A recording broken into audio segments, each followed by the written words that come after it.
Awakening in the crimson waste, silence broke with a mechanical hiss. Deep beneath the crimson crystal dunes of Vexstar, ancient systems stirred to life after 50,000 years of slumber. Warning lights flickered in the darkness of the buried colony ship, casting eerie shadows on metal walls scarred by time and cosmic dust. Captain Marcus Thorne's eyes snapped open. The cryopod's glass cover retracted with a grinding sound, releasing clouds of frozen vapor into the stale air. His lungs burned as he drew his first breath in millennia, his body fighting against the weakness that came with such an impossibly long sleep. Every muscle ached, every joint protested as he slowly sat up, his mind struggling to process where he was and why he had awakened. The memories came flooding back in fragments. Earth's dying sun, the great exodus, millions of humans fleeing across the galaxy in massive colony ships, searching for new worlds to call home. The attack that came from nowhere, weapons beyond human understanding tearing through their fleet, like paper. The desperate decision to crash land on this unknown world, hoping that someone, anyone, might survive in the ship's protected core. Thorne stumbled from the pod, his legs barely able to support his weight. The ship's corridors stretched before him, dimly lit by emergency power. His footsteps echoed hollowly as he made his way to the command center, each step a victory over his rebellious body.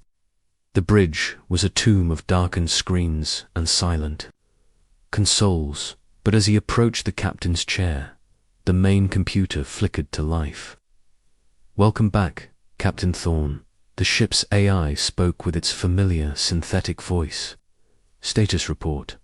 You have been in stasis for 50,237 years, for months and 16 days. Hull integrity at 37%. Life support systems operating at minimal capacity. 10,000 personnel remain in cryostasis in the lower decks. 50,000 years." The number hit him like a physical blow. Earth was likely nothing but cosmic dust by now. The human civilization he had known was gone, erased by time itself. But his people, his 10,000 colonial marines and specialists, they were still alive, still waiting in their frozen sleep. "External conditions?" he asked, his voice hoarse from disuse. "Planetary environment hostile but survivable. Atmospheric. Composition compatible with human life, though dust levels are extreme. Local temperature ranges from -40 to +60 degrees Celsius. Gravity approximately 1.2 Earth standard. Warning, multiple life signs detected approaching the ship." Thorne moved to the observation port and peered through the thick crystal that had protected them for so long. The landscape outside was unlike anything he had ever seen. Towering spires of red and orange crystal jutted from the desert floor, like frozen flames, creating a maze of reflecting surfaces that split the harsh sunlight into rainbow fragments. The very ground seemed to pulse with an inner light, as if the planet itself was alive. But it was the figures moving between the crystal formations that caught his attention.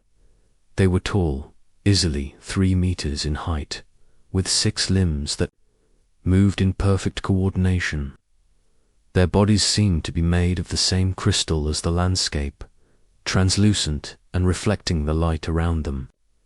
They carried what looked like weapons, though their design was completely foreign to human eyes. One of the creatures stepped forward and placed a 6-fingered hand against the ship's hull. To Thorne's amazement, the creature's voice echoed through. The ship's communication system, speaking in perfect, if archaic, English. "Ancient Walker, we have felt your stirring in the deep places. The time of prophecy has come. Will you emerge and speak with the children of crystal?" Thorne stared at the creature in shock. Not only could it communicate, but it knew human language. More importantly, it seemed to have been expecting him. After a moment's hesitation, he activated the ship's external speakers.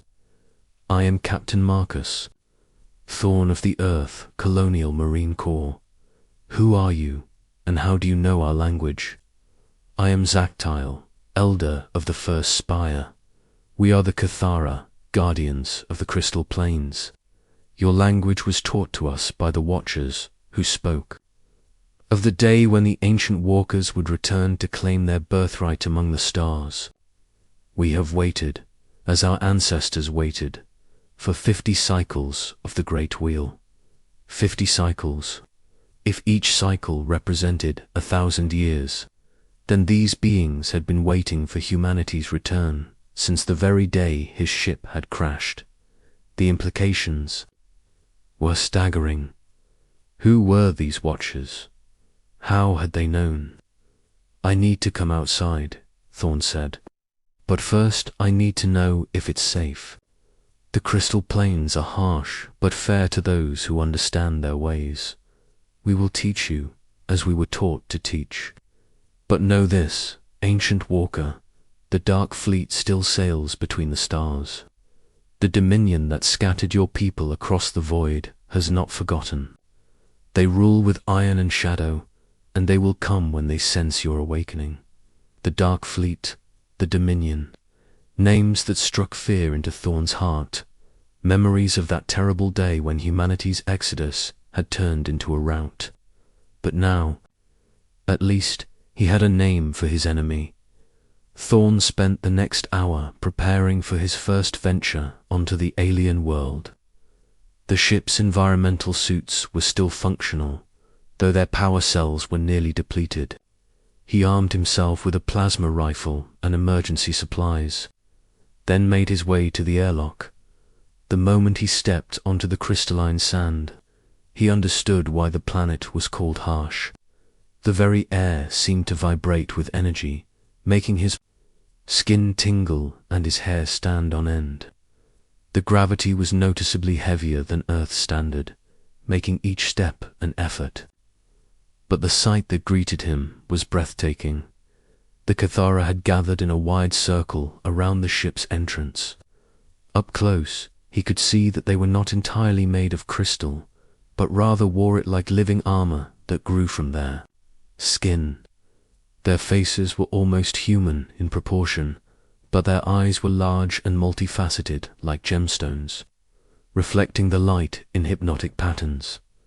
Zactile stepped forward and performed what Thorn recognized as a bow, though the creature's 6 arms made the gesture far more elaborate than any human equivalent. "Welcome to Vexstar, ancient walker. We have much to discuss, and time grows short. The Dominion's scouts have been seen in the outer systems.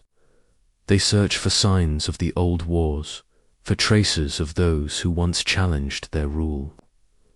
"How do you know all this?" Thorn asked. "The crystal spires are more than decoration, Captain Thorn. They are the memories of our world, recording all that transpires in the void above. We have watched the Dominion's expansion, their conquest of world after world. We have seen the scattered remnants of your people, hiding on the edges of known space, slowly dying out as the years pass." The words hit Thorn like cold water. Other humans, still alive, but scattered and forgotten. His mission suddenly became clear. He would not just be trying to survive on this alien world. He would be gathering the lost tribes of humanity, rebuilding what had been broken, and taking the fight back to those who had driven them from their homes. "My people are still in stasis," he said. 10,000 of Earth's finest Marines and specialists. If I wake them, can your world support them? Zactile-esque crystalline features shifted into what might have been a smile. The crystal plains are vast, and the deep caverns extend far beneath the surface. There is room for an army, ancient walker, but they will need to learn new ways of war if they are to face the Dominion again. Over the following days, Thorn worked tirelessly to establish a base of operations. The Cathara proved to be invaluable allies, sharing their knowledge of the planet's resources and dangers. He learned that Vexstar was rich in exotic minerals that could enhance human technology in ways he had never imagined. The very crystals that covered the landscape could store and amplify energy, making them perfect for powering weapons and equipment. The ship's medical bay was the first priority. Thorn began the careful process of awakening his people in small groups, ensuring that each person could be properly monitored and cared for as they emerged from their long sleep.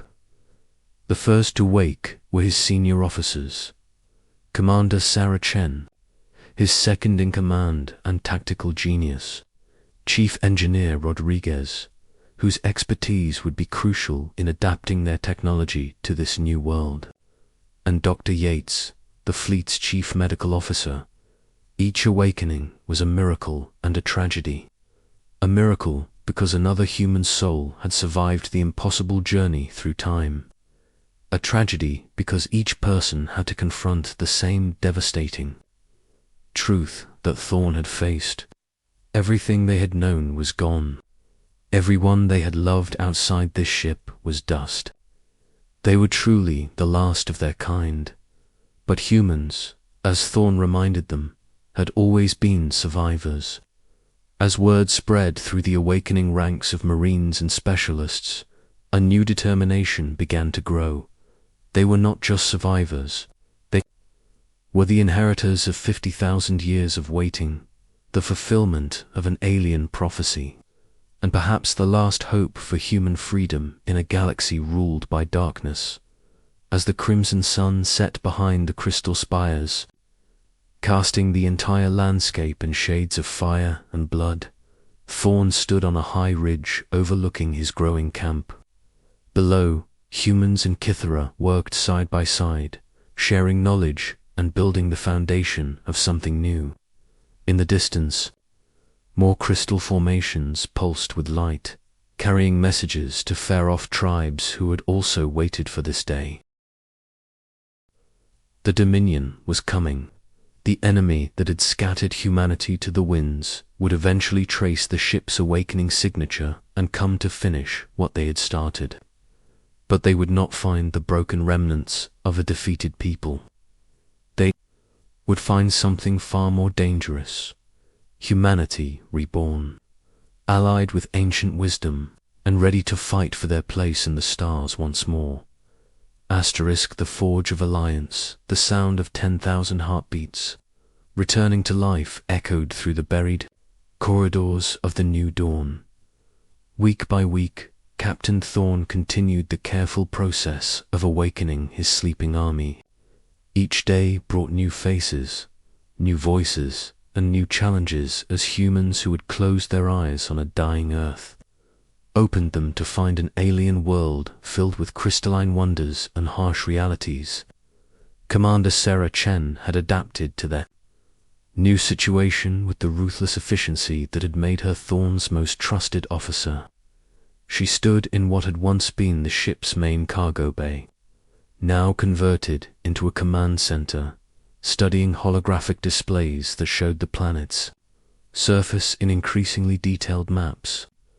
The Cathara had shared their knowledge freely, revealing the locations of resources, dangers, and most importantly, other tribes scattered across the crystal plains. "Report, Commander," Thorn said as he entered the bay, still wearing the environmental suit that had become his daily uniform during these crucial early weeks. "Integration is proceeding better than expected, Captain. The Marines are adapting to the higher gravity, and our technical specialists are making remarkable progress with the Cathara crystal technology. Chief Rodriguez believes he can increase our weapons efficiency by 40% using their energy amplification techniques." Chen paused, her expression growing more serious. "But we have bigger concerns. Long-range sensors are picking up increased activity in the outer system. 3 Dominion scout ships have entered the asteroid belt, and their search pattern suggests they're following the radiation signature from our ship's reactivation. Thorn nodded grimly. He had expected this.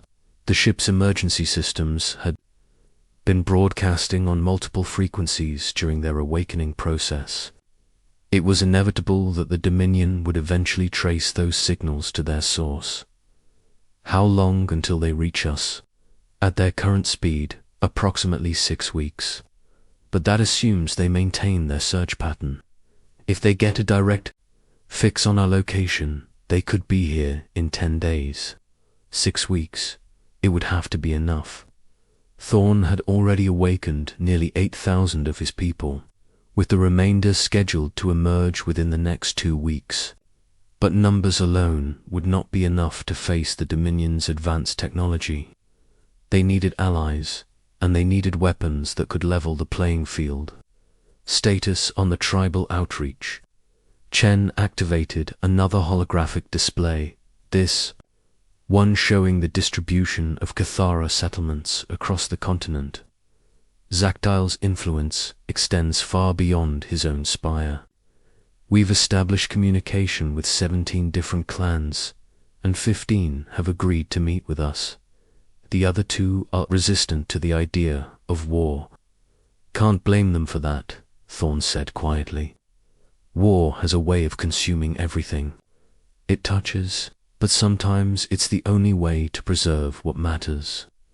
The next phase of their preparation involved something unprecedented in human history: the mass integration of alien and human military doctrine.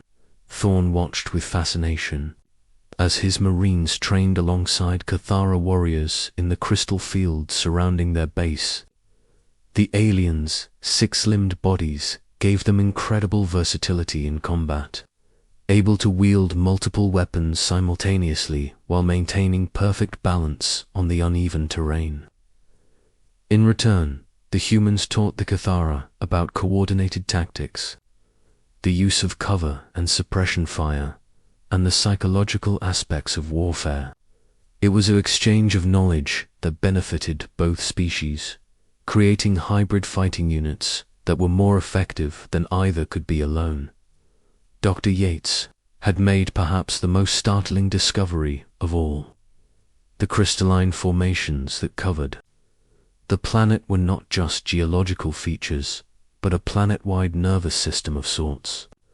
The Kithara could interface with these crystals directly, using them to communicate across vast distances and even share memories and experiences. More remarkably, humans could learn to use this system as well, though it required extensive training and posed certain risks. The neural interface is unlike anything we've encountered, Yates explained to Thorn during one of their daily briefings. The crystals seem to resonate with certain brainwave patterns. With proper preparation, our soldiers could coordinate their actions across the entire battlefield in real time, sharing tactical information faster than any radio system. What are the risks? Psychological strain, primarily. The human mind isn't evolved to process information the way the Cathara do. Extended use could lead to disorientation, memory fragmentation, or, in extreme cases, complete neural feedback loops. But for short periods, during crucial battles, ... double quotes, she paused. It could give us an unprecedented advantage. As the weeks passed, and more humans adapted to life on Vexstar, the scale of their preparations became clear. This was not just about survival anymore. It was about transformation. Humans and Cathara worked together to construct new types of weapons, vehicles adapted to the crystal terrain, and communication networks that spanned continents. The first real test came sooner than expected. A Dominion advanced scout, moving faster than its companions, broke away from the search pattern and made a direct course for Vex. Long-range sensors detected the ship 3 days out, giving Thorn just enough time to implement the first phase of their defense plan. All units to combat stations, Chun's voice echoed through the base's communication system. "This is not a drill. Dominion contact inbound. Estimated arrival in 72 hours. The Cathara response was immediate and impressive.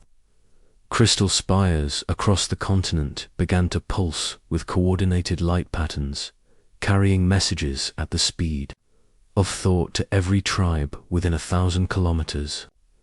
By the time the scout ship entered the planet's upper atmosphere, it was being tracked by hundreds of crystal formations, each one feeding information into the growing defensive network.